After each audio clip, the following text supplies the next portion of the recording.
बच्चों ने बताया कि उन्होंने कई बार एक काले साए को अपने बिस्तर के पास खड़ा देखा है, बल्कि मिसेस डोनोवन ने भी कई बार उस काले साए को किचन में महसूस किया है। वॉरेंस ने प्रेयर्स और अपने रिचुअल्स शुरू कर दिए, लेकिन जब भी वो प्रेयर्स और रिचुअल्स स्टार्ट करते, घर की दीवारों में जोर जोर से ठक ठक शुरू हो जाती। उनकी कैंडल्स और दिए अपने आप बुझ जाते।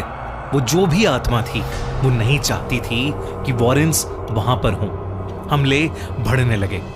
एक रात जब मिसेस डोनोवन सो रही थी, तो उन्हें ऐसा लगा कि जैसे कोई अदृश्य हाथ उनका गला दबा रहा हो। जब लाइट जलाई गई, तो उनकी छाती पर खरोचों के निशान थे। वॉरेन समझ गए थे कि यह सिर्फ एक हॉन्टिंग नहीं है, बल्कि एक इन्फेस्टेशन है। इन्फेस्टेशन का मतलब था कि वहां कोई भटकती हुई आत्मा नहीं, बल्कि एक डिमोनिक, एक शैतानी शक्ति है जो पूरे परिवार को नुकसान पहुंचाना चाहती है। लरेन ने यह भी बताया कि यह आत्मा इस घर से अटैच नहीं है, इसलिए वो होटल में भी उनके पीछे आ गई।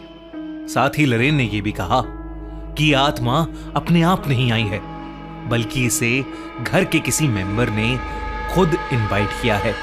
और तब पैटी ने सबको ouija बोर्ड के बारे में बताया।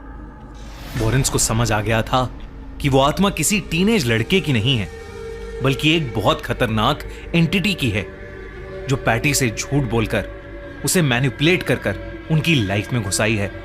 एग्जॉर्सिज्म ही इस सब से बचने का एक आखिरी तरीका था। एड वॉरेन ने चर्च से एग्जॉर्सिज्म की परमिशन मांगी। जब प्रीस्ट ने एग्जॉर्सिज्म शुरू किया, तो डोनोवन फैमिली का घर किसी जंग के मैदान में बदल गया। कमरे का टेम्परेचर बर्फ जैसा ठंडा हो गया, दीवारें हिलने लगी, अजीब आवाजें आने लगी और कई खिड़कियां अचानक टूट गईं। उस समय पूरे परिवार ने वही काला साया देखा।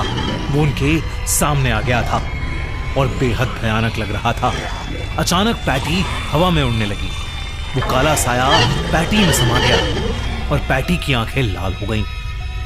जैसे जैसे एग्जॉर्सिज्म हुआ, पैटी दर्द में चीखने लगी और फिर वो एकदम से उड़ती हुई 5 फीट दूर दीवार पर जाकर लगी और बेहोश हो गई।